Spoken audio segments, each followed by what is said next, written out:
Hello, this is Old Soldier, and this episode is What's in Your Go Bag Revisited. When I first started the channel, I went over what I carried in my go bag. I've made some changes. I may or may not have gotten a little bit better at photography and cinematography. Probably not. Maybe slightly better. But I just decided to go over again and see what I keep in my go bag. Some people call it a bug out bag. I call it a go bag. Let's go. First thing, let's talk about the bag itself. This is a Blackhawk International. It's a knockoff. Well, it's theirs, but they knocked off Eagle Industries 3-day assault pack. You know what? I really, over the years, Blackhawk hasn't been my first choice. I do like some of their things, but I've generally found that they're sewing not to be as good. Well, Eagle, really, they're much reduced in their business presence anymore. They changed. They used to be made onshore, now they're made offshore. So they really don't have much of a presence.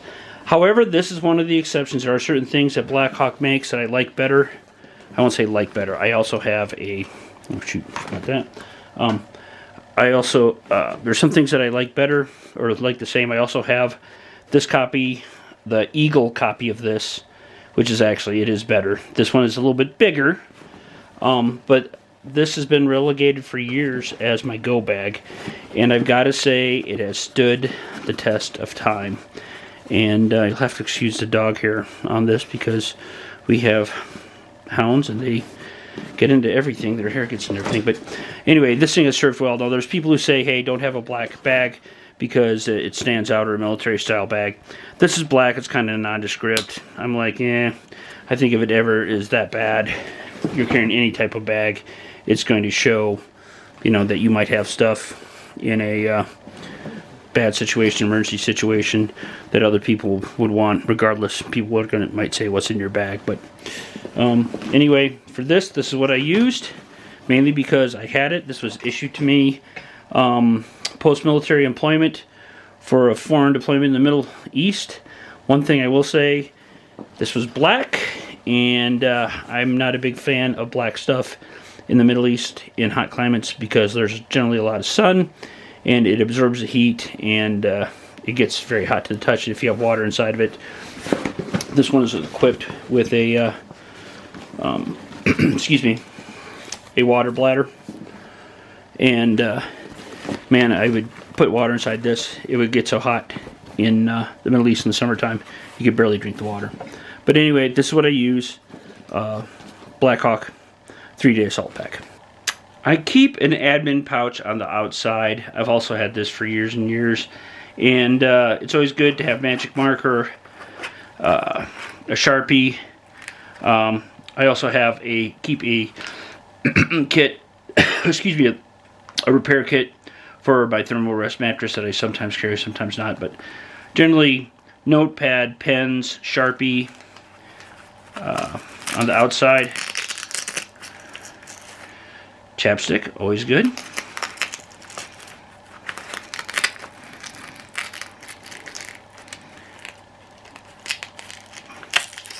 Then I also carry some extra batteries.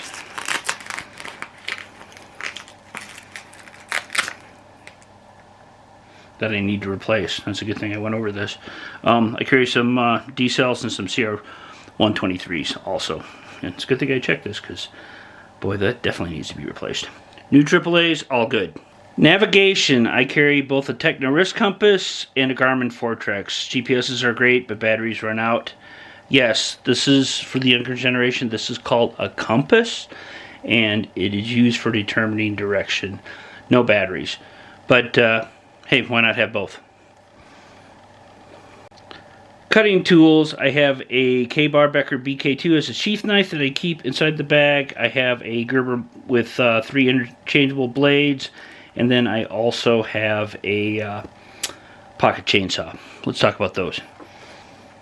Pocket chainsaws, these things are great. I see a lot of people say, hey, I prefer folding saws, so be it. Hey, that's great. I do have some of those, although I don't keep them in my go bag. This thing is great. I've had it forever. Weighs nothing, breaks down, nothing, can carry it on my belt. I've done an episode on it. Are they really worth it? I think so. Some people have preferences. Folding saws, hey, knock yourself out. I like this. This works for me.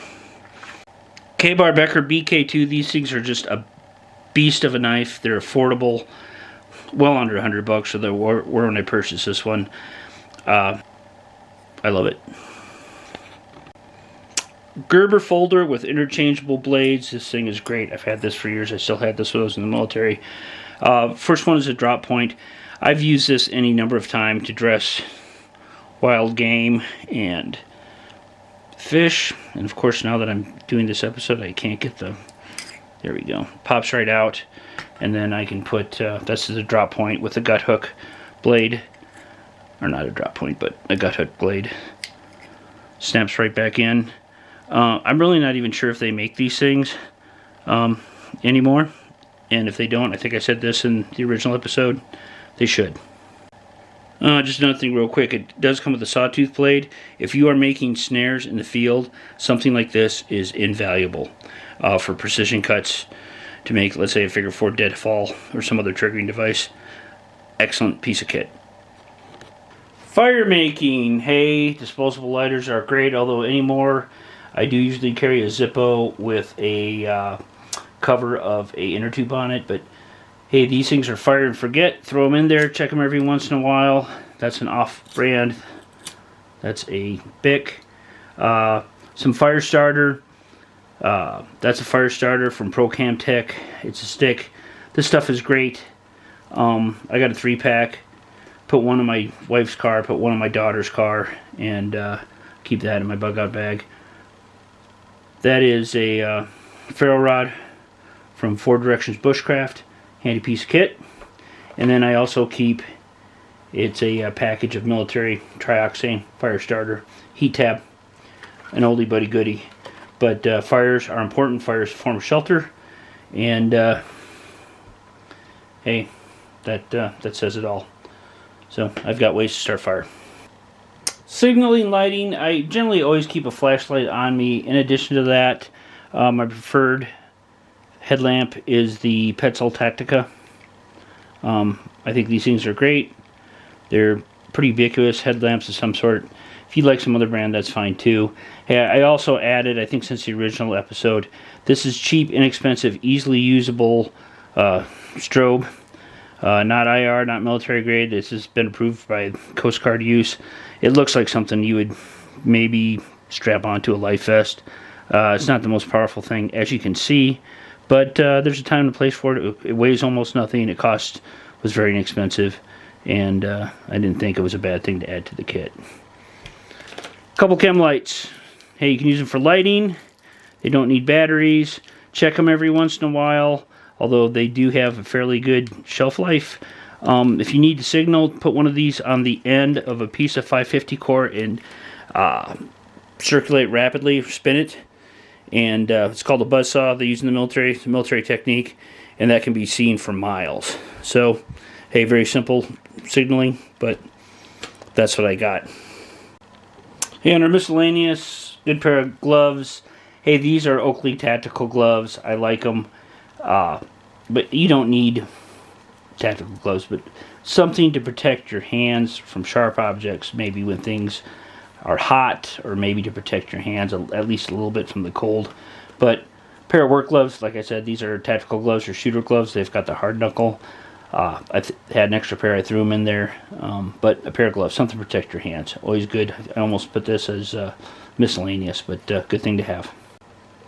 Some insulating items, insulating clothing items.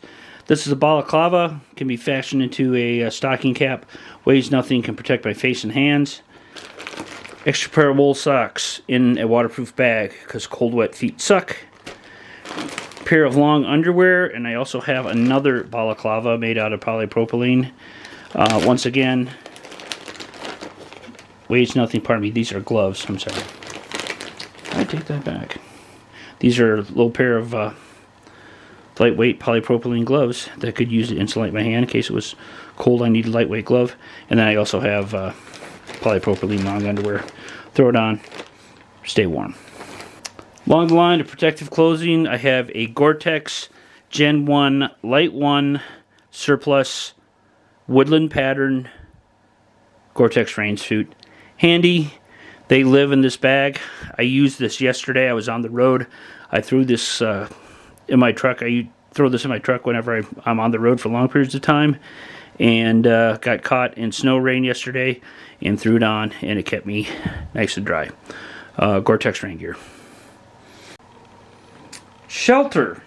Besides the ubiquitous 550 cord, which can be used for all kinds of things, 1,000 uses, but between the bungee cords that I have in my pack, I also keep a lightweight poncho. I can make a poncho hooch quickly. Might take me a little longer. I do have a couple bungee cords in this. It does expedite the process. But between that and the 550 cord, I can erect a shelter that'll keep the rain, snow, sleet, and wind off me. I also have done an episode how to build a BGI poncho hooch. You can check that out if you want details. But 550 cord and this poncho, plus the other insulating items that I do have, and the weather shell. And fire, for that matter. That's what I carry in my bag, my go bag for shelter. Some things I keep in my bag year round, and I might get caught out of season, but to keep the sun off my face, neck, and protect my head, this is a ripstop camo GI issue boonie cap. Things are great. Okay, water purification. I don't know which is more important, water or fire, but they're both pretty damn important. That's why I have multiple means of making a fire, and I have multiple means of purifying water or making water suitable, potable to drink. Life Straw, there's other stuff out there, there's better stuff out there, but it's $20 from North America. Most of the time, unless life gets really bad, this should be more than enough for you. Aquamira, this is older one, it's worked fine. I've used it throughout the years, really quite a bit. I've rechanged the cartridge once, but it doesn't get any simpler than put the water in and squeeze it through the tube. And I forget off the top of my head what the filtering capability is, how low the microns, what the micron level is, but last time I checked, I believe it was pretty close to a Life Straw. A steel cup. Okay, actually this is titanium, lightweight. There was a outdoor shop going out of business.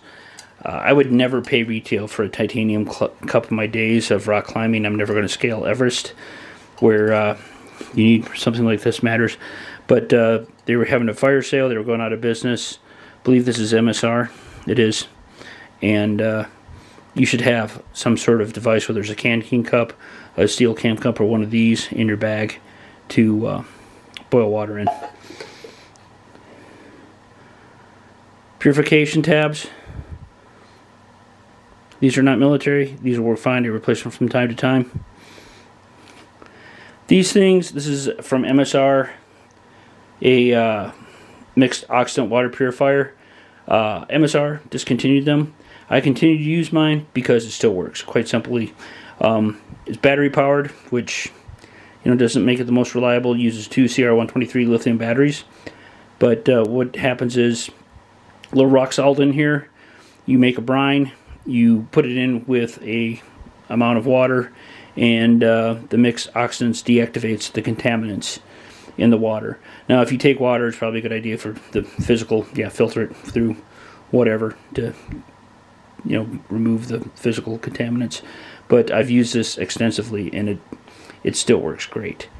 So these things have kind of went out of vogue. MSR discontinued them. I have mine. It still works, so I still use it, and it lives in my go bag. Water purification, very important to have more than one way to do it. I wear glasses or contacts. I keep a spare pair of old glasses in my bag. In case something happens to either my contacts or my eyeglasses, I can see. And I am a big fan of seeing. Okay, I keep a little hygiene kit. I keep this also in another. This is a little kind of, I think Blackhawk Solar is like an E&E belt kit. But it looks brand new. I've had it for multiple years. That's because it's been protected. But it keeps various miscellaneous items and some of my hygiene items, and that's where one of the lighters I showed you previously lives. Also, the water tablets, they live in there so I can find them. But hygiene items, a little pad of toothpaste and a travel toothbrush, little thing of travel soap, some matches, another plastic fork, earplugs, little thing of toilet paper. Do it. Because wiping your butt with grass or leaves sucks. I also keep 4 more. These weren't previously shown, but I do keep extra fire making abilities in here. There's 4 more trioxane tabs that can be used to heat food or start a fire. And a couple extra straps in case I have to strap something underneath my rucksack. Not a bad thing to have. You know, a lot of the stuff isn't sexy, but you're going to wash or brush your teeth. You're going to want to wash your face and hands, and you're going to want to wipe your butt. So, hygiene / miscellaneous pouch. Also, I keep a little 1-cell flashlight. This thing is a, believe it or not, it's a small mag light. And there you go. It just piercing light beam, as you can see. And I hooked this on. This is kind of a neat item I talked about earlier, but this was traded with a Danish soldier in Haiti.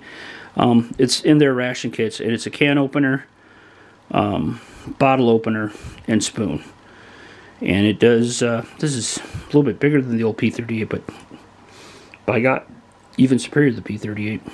Like I said, can opener, bottle opener, field expedient spoon. Hygiene miscellaneous. A couple of miscellaneous items. When I first did the video, it's always good to have some tape. Hey, 100-mile-an-hour tape is good, but this is clear Gorilla tape. This was like $2, a little roll of it in your bag. Tape could be used all kinds of things. And 100-mile-an-hour tape is great. I would certainly use that, a small spool or a small roll of that. But Gorilla tape also works good. Insect repellent wipes. Insects can make your life miserably quickly. I prefer this because bottles, carry them around enough, throw them around enough, they'll leak. This does not leak, and yes, I keep it in my bag. Unless it's the winter time and I have some time to go through it, I just as soon keep this in my bag. It weighs not a lot, and I know if I put it in and out, eventually I'll need it and forget it. And like I said, it's important enough. Insect repellents, it's a nice to have thing, so it just lives in my bag. And I replace these from time to time.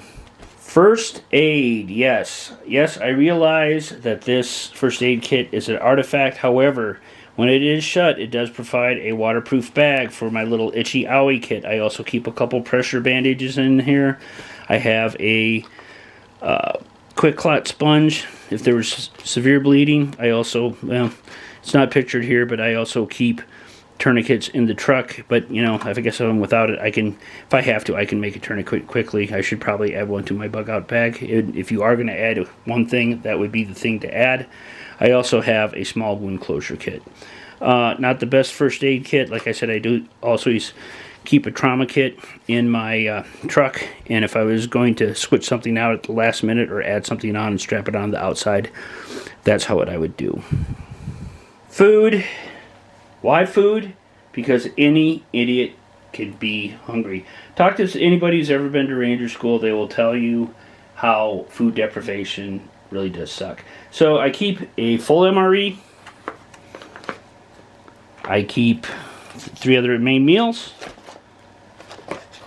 Keep a 2,400 calorie survival cookie or survival bar.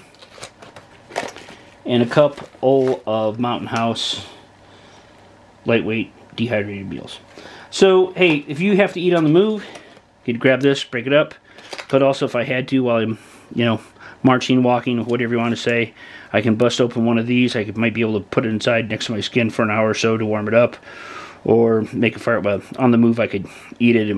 I could choke it down. There's probably some stuff. There's some snacks in this MRE I could open up. These things, you really cannot make these on the go. You have to stop, prepare water, put them in the bag.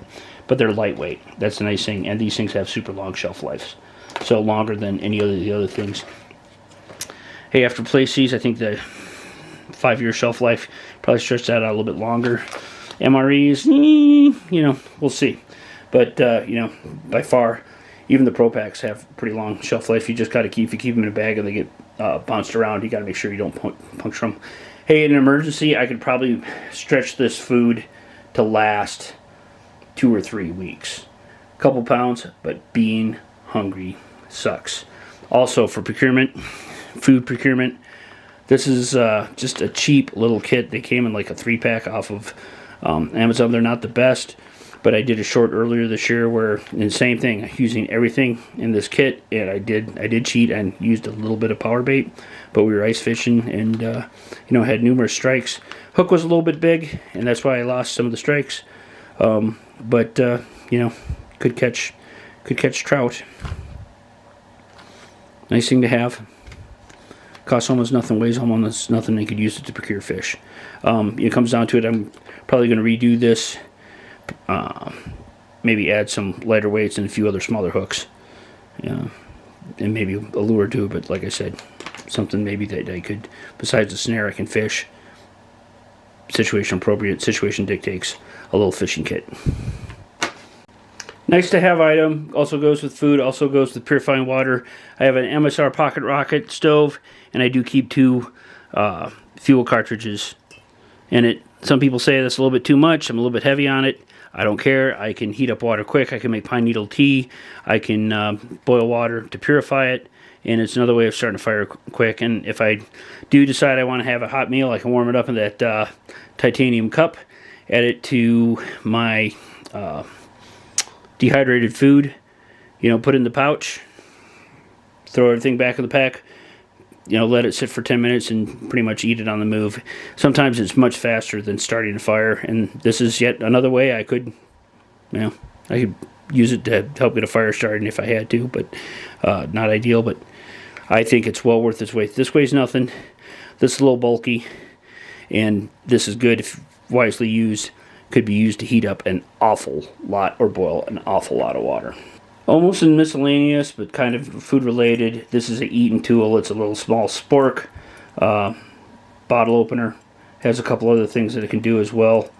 Was pretty cheap, weighs almost next to nothing, and is reusable. So I break one of my plastic sporks or they get lost, I keep this, you know, snapped onto the outside of my rucksack. It can be reused. And, you know, if need be, I could use this, I could fashion this to make some other type of tool. But, nice to have item, CRKT eating tool. Firearms cleaning kit, usually carry one, but I keep a little one with a little bit of oil, flexible cleaning rod, and various types of brushes and a few other tools that can be used for weapons maintenance. Not a bad thing to have, and often overlooked. Weighs nothing, very compact, lightweight. One thing I didn't address in my previous video on go bags is the items that you may need quickly. It's probably a good idea to put them in the outer pockets. So you're probably not going to need a poncho hooch or your poncho to make shelter quickly or to get food quickly. You might want to keep a little food on the outside so you can access it, but if you spend an extra little time, you won't need it. What you might need in a hurry are one of the tools, maybe some 550 cord, maybe your first aid kit, maybe one of your knives. You might need something fairly quickly. Also some glasses. You might, you know, if you lose a pair of glasses, you might need to see again quickly. So what you want to do, main compartment on the bottom, put the stuff you will not need to access quite as quickly, and then the stuff that you may need more on a more hurriedly basis, put them in the outer pockets. Just a little bit of common sense. And that's what I got for this week, folks. This is Old Soldier. This is my go bag. Some people call it a bug out bag. Revisited. This is Old Soldier out.